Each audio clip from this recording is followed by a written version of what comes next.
Picture the battlefield at Kurukshetra after the last fires have gone out. The Pandavas rise from their beds, mount their cars, and travel to a particular spot on the plain. Not a throne room, not a hall of assembly, but an open field. There lies Bhishma Pitamaha, the grandfather figure of both armies, his body pierced through with so many arrows that when he fell, he did not touch the ground. He rests on this sharashaya, this bed of arrows, waiting for the auspicious moment to release his breath. Around him in a semicircle sit the princes and the rishis, and among them the grief-broken figure of Yudhishthira, the new king who does not want to be king. The war has taken nearly everyone. Yudhishthira can barely look at his own hands. And it is here, in the open air, on a dying man's last breath, that the most comprehensive teaching on justice and governance in the Sanskrit tradition is delivered. This is the frame of the Shanti Parva, the Book of Peace, the 12th book of the Mahabharata. The word Shanti means peace, but there is nothing placid about this peace. It is the peace that must be built on the far side of catastrophe, and the question it asks is the hardest one. Now that the world has been broken, what holds it together? Bhishma's answer is Dandaniti. The compound is worth pausing inside. Danda, from the Sanskrit root meaning rod or scepter or staff, carries three simultaneous senses in the classical literature. It is the physical instrument, the act of punishment, and by extension the army that enforces sovereign will. Niti comes from the root ni, to lead, to guide. It is the science of conduct, the wisdom of how things ought to move. Dandaniti, then, is not merely a legal code. It is the science of guiding coercive power toward just ends, the imposition, as modern scholars have put it, of the rule of law. But before the law there is a story. The Shanti Parva's 67th chapter opens with Yudhishthira asking Bhishma something deceptively simple. What are the principal duties of any kingdom? Bhishma's reply is stark. A state of anarchy is the worst of all conditions. In anarchy, righteousness cannot be protected. Therefore, the first duty of any kingdom is the coronation of a king, not because kings are glorious, but because without a center of accountable authority, the weak have no shelter. This danger has a name in the texts. Bhishma calls it matsya, the logic of fish. In the absence of a magistrate, a large fish devour the small. The strong swallow the weak. What prevents this is not goodness. Goodness is real, but insufficient. It is the fear of danda, the awareness that violation carries consequence. The Mahabharata is unsentimental about this. People engage in their lawful activities, it says, for fear of punishment by the king, in the afterlife or from others. It is the fear that regulates, not the aspiration alone. Kautilya, whose great treatise, the Arthashastra, was compiled somewhere between the 2nd century BCE and the 3rd century CE, arrives at the same architecture from a different angle. His Book 1, Chapter 4, contains one of the defining formulations in the tradition. Danda, he writes in the definitional passage, is the means of ensuring and protecting yogakshema, the welfare and security of all living beings. And the science that treats of it is Dandaniti itself. Shamasastri's translation of the full passage reads, that scepter on which the well-being and progress of the sciences of Anvikshaki, the triple Vedas, and Varta depend is known as Danda. It is a means to make acquisitions, to keep them secure, to improve them, and to distribute among the deserved the profits of improvement. It is on this science of government that the course of the progress of the world depends. This is Arthashastra I-4, and in its quiet way, it is a staggering claim that all other knowledge, philosophical inquiry, sacred learning, economics, depends for its survival on the just exercise of coercive authority.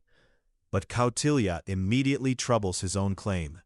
His teacher had taught the maximalist position. Whoever is desirous of the progress of the world shall ever hold the scepter raised. Raise it always, never lower it, never show the hand empty. Kautilya refuses this. His rebuttal is precise. Whoever imposes severe punishment becomes repulsive to the people, while he who awards mild punishment becomes contemptible, but whoever imposes punishment as deserved becomes respectable. For punishment, when awarded with due consideration, makes the people devoted to righteousness and to works productive of wealth and enjoyment. This is the proportionality principle, and it will echo across every subsequent Shastra tradition. Manu codifies it with surgical clarity in Adhyaya 7, the Rajadharma chapter of the Manava Dharma Shastra. Verse 14 gives Danda a divine genealogy. Tasyarthe sarvabhutanam goptaram dharmamatmajam brahmatejomayam dandamasrajat purvamishvara. For his sake, the Lord at first created punishment, which is law born of the Lord himself, an incarnation of divine glory and the protector of all creatures. Danda is not a bureaucratic tool, it is a cosmological office. But this elevation of Danda is immediately followed by its most important constraint. Verse 16. Tam deshakalau shakting cha vidyam cha viksha tatvatah yatarhata sampranaya nareshvanyaya vartishu. To men who act unlawfully, he shall mete it out appropriately, having carefully considered the time and place, as also the strength and learning. 4 variables must be weighed before punishment is applied. Desha, the place; Kala, the time; Shakti, the capacity of the offender; and Vidya, his knowledge and understanding. The punishment must fit the person, not only the act. Manu then names 4 graduated forms: Vakdanda, the admonition; Dikdanda, the censure; Dana Danda, the fine; and Badha Danda, physical punishment, arranged in ascending severity, and he notes that the forms may be combined to serve a just outcome. Verse 19 of the same chapter, attributed through Buller's translation, states it plainly.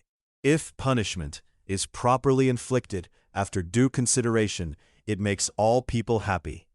But inflicted without consideration, it destroys everything. This is not poetic hyperbole.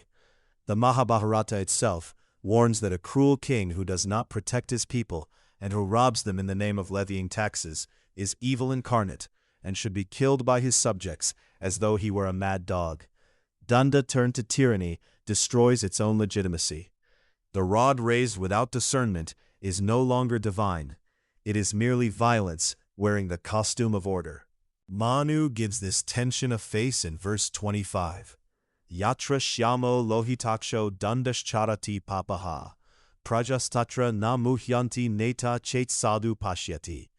Where dark-complexioned and red-eyed punishment stalks about, destroying sins, there the people are not misled, provided that the governor discerns rightly. The image is almost frightening, a dark figure with red eyes moving through the world, burning away transgression. But the conditional at the end is everything, provided that the governor discerns rightly. The terrifying figure is only protective when the hand that directs it sees clearly. Discernment. This is the psychological hinge of the entire tradition. Consider what it actually requires to hold this correctly. A parent watching a child heading toward real harm, not inconvenience, not embarrassment, but genuine danger, sometimes has to speak in a tone they would rather not use. The question Dandaniti is asking in this domestic register is the same question Bhishma poses to Yudhishthira. Do you understand the difference between the reluctance to cause pain and the abdication of the duty to protect? A father who watches his 17-year-old disappear into something dangerous and decides out of his own discomfort with conflict that silence is kindness, that man is not compassionate. He has simply transferred his discomfort onto his child and called it love. The texts have a word for this misreading. They call it Yudhishthira's error. Yudhishthira was not weak, he was deeply, genuinely moral. His dharma sankata, his crisis of conscience, was not selfishness.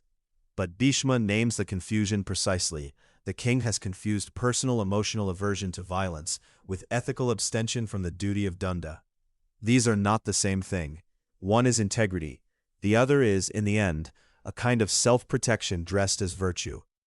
The Shanti Parva's most compressed statement of what a ruler must actually be comes in Bhishma's description of the ideal temperament.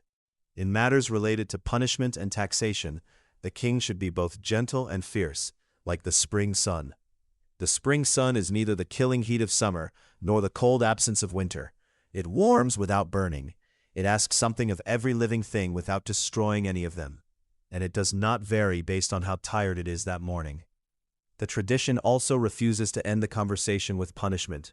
Rehabilitation is not a modern addendum to Dandaniti. It is inside the Mahabharata itself.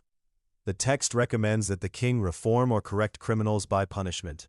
The purpose of the rod is not vengeance, it is redirection. The lawbreaker is to be returned to the path, not simply removed from the road. This is consistent with the Arthashastra insistence, as scholars like Goswami have argued, that coercion must be legitimate and governed by rule of law, that danda must remain part of Dharma, guided by legitimacy, not divorced from it. Think of the long labor of someone caring for an aging parent who has grown frightened and difficult, refusing medication, refusing help, occasionally lashing out. There are moments when that caregiver must overrule, must insist, must enforce something the parent does not want. The act of insisting in those moments is an act of love that has accepted the cost of being misread. Danda, in its gentlest form, looks exactly like this: the willingness to impose a necessary limit on someone you care for, without rage, without self-righteousness, holding both the firmness and the grief of it at the same time. What to carry forward into your actual day? Dandaniti is not asking whether you have the authority to enforce anything. It is asking whether your judgment is clean enough to be trusted with that authority. Before the rod is raised, in whatever small form your life presents, the tradition asks 4 things. Is this the right moment? Is this the right place? Am I accounting for who this person actually is? And is my discernment operating, or only my exhaustion and my pain? The spring sun does not need to remind itself to shine, but it has learned the precise angle of every season.